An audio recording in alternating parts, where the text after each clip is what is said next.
A Jugoslavija više ne postoji? Ne. A zašto? Pa, Šta je sada umjesto Jugoslavije?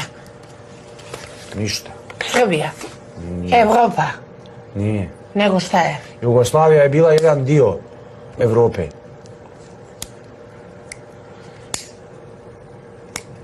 Kosovo je srce Srbija. Vidiš Koje da- zemlje? Šta je? Koje zemlje su pripadale Jugoslaviji? Jugoslavija. A kako može da bude srce kad je dole Kosovo? Koje zemlje su pripadale Jugoslaviji? Srbija. Dobro,